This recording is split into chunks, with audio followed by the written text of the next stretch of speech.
Assalamu alaikum, this is Maria Zulfikar welcoming you all to the English news from BTV Chattogram. Let's begin with the headlines. Hundreds of thousands of people joined massive rally march for Gaza in Dhaka protesting Israel's continued genocide in Palestine.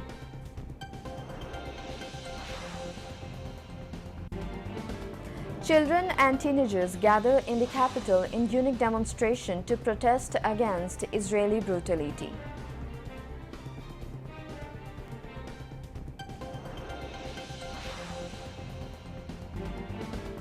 Demand for reform belongs to people despite initiative comes from interim government, comments Consensus Commission's Vice Chairman.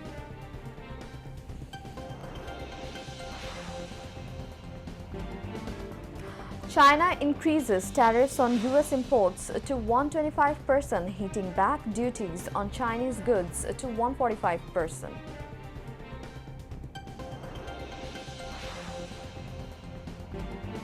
And Mohammedan Sporting Club defeat Bosundhara Kings by 2-1 and Bangladesh Premier League football.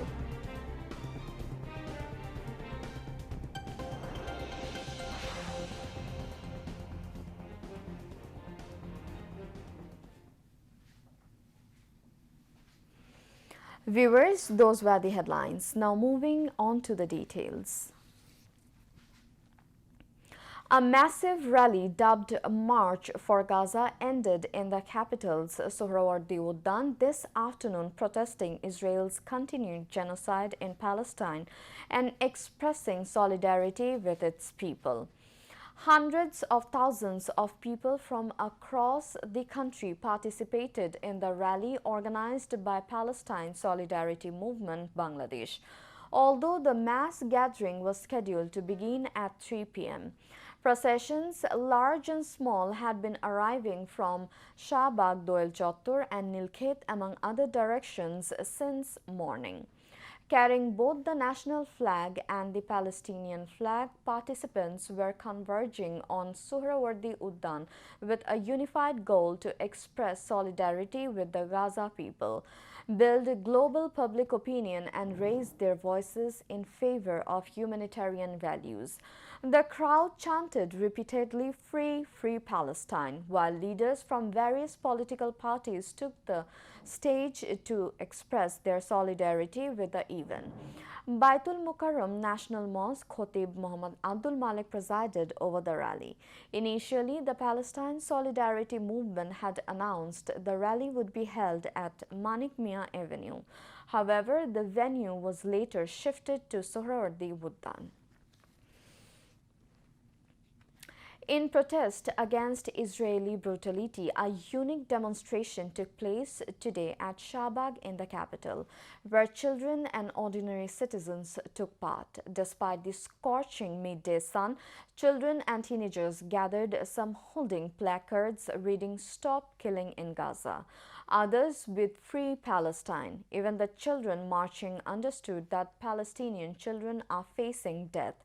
Their voices rang out in protest and their eyes burned with the fire of resistance.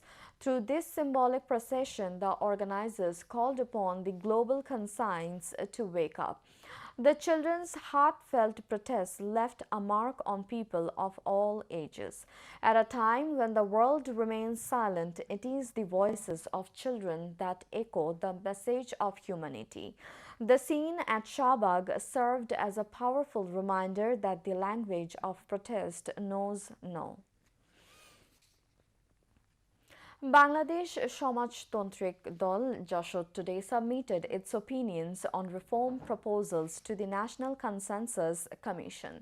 The party, led by its General Secretary Nazmul Haq Pradhan, submitted its opinions to the National Consensus Commission's Vice Chairman Professor Ali Riaz at the Jatiya সংসদ complex. Speaking at the discussion, Professor Ali Riaz said, although the initiative for reform has come from the interim government, The demand itself belongs to the people. Commission members Safaraj Hussain, Justice Emdadul Haq, Dr. Iftikharuzaman, Dr. Bodiul Alam Muzumdar, and Chief Advisors Special Assistant Monir Haidar, among others, were present at that time. Besides, Bangladesh Jashad leaders Indu Nando Dotto, Dr. Mustaq Hussain, and ATM Mohammad Ali, among others, were also present at the event. Religious advisor Dr. A.F.M. Khalid Hussain said imams and khatibs should play a responsible role in stopping dowry. The opportunity for imams and khatibs to speak in various forums should be utilized. He said this at a meeting with Muslim Nikah registrars at the LGAD auditorium in Chattogram today. The Bangladesh Muslim Nikah Registrar Forum organized this meeting on the enactment of a law and marriage and divorce registration by the Qazi of the bride's permanent address and the Bangladesh government's Reform Commission to divide the marriage registration fee into 3 parts with a view to preventing child marriage.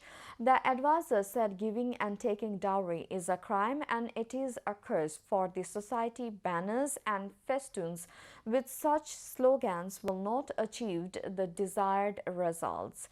Imams and khatibs should speak out to discourage dowry.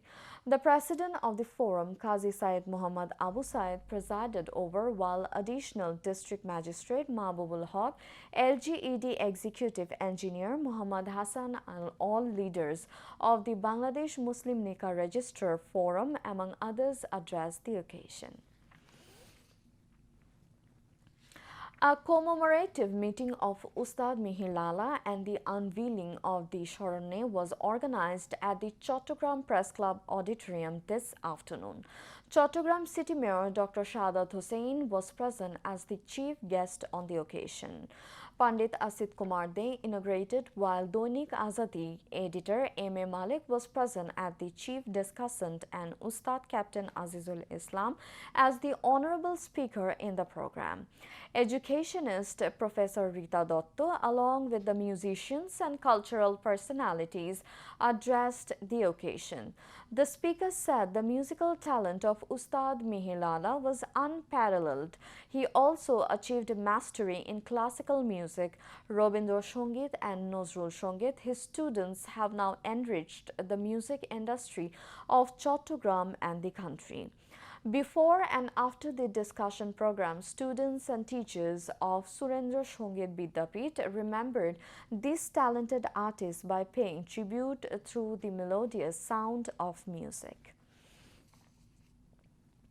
Now, international news. China has increased its tariffs on U.S. imports to 125%, hitting back against U.S. President Donald Trump's discussion to hike duties on Chinese goods to 145% and raising the stakes in a trade war that threatens to upend global supply chains. Chinese President Xi Jinping called on the European Union to unite in the fight against the U.S. tariff war. China's announcement came as a countermeasure after U.S. President Donald Trump raised tariffs on Chinese goods to 145%. A spokesman from the Chinese Ministry of Commerce said the Trump administration's continuous tariff hikes have led to instability in the global economy, market collapse, and disruption of the multilateral trading system. Earlier, the United States raised tariffs on Chinese goods to 125% on Wednesday. In response, China also increased tariffs from 34% to 84% on Thursday. Hunger has now emerged as a bigger threat than bombs for the people of Gaza. Despite the ongoing massacre happening in front of the whole world, no one is taking any initiative to stop it. More than 50,000 people have lost their lives. The entire Gaza Strip has turned into a killing field.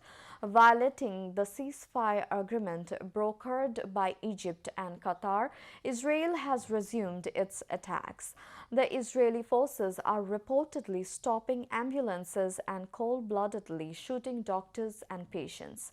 According to the United Nations, Israel has killed women and children in 36 bombings over the past 20 days alone.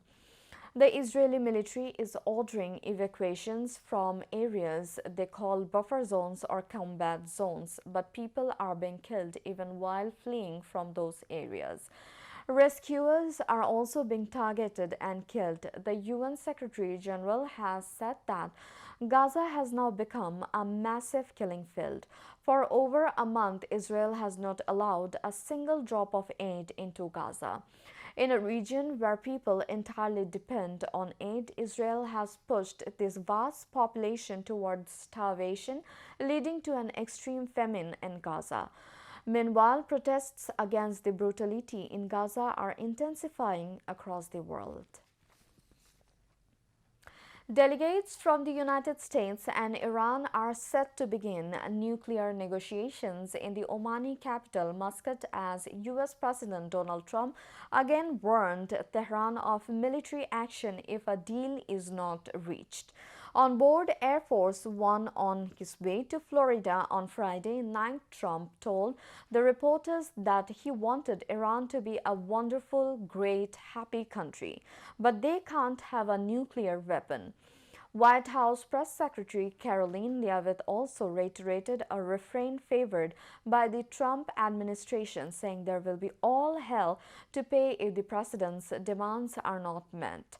U.S. Secretary of State Marco Rubio said that they have been very clear that Iran is never going to have a nuclear weapon, and he thought that's what led to this meeting. U.S. Special Envoy Steve Witkoff is heading the U.S. delegation, while the Iranians are led by Foreign Minister Abbas Araghchi, who arrived in Oman on Saturday morning. After meeting with the Omani Foreign Minister Badr bin Hamad Al Busaidi in Muscat, Araghchi said Iran is looking to reach a fair and dignified agreement with the US. Now, sports news. Football.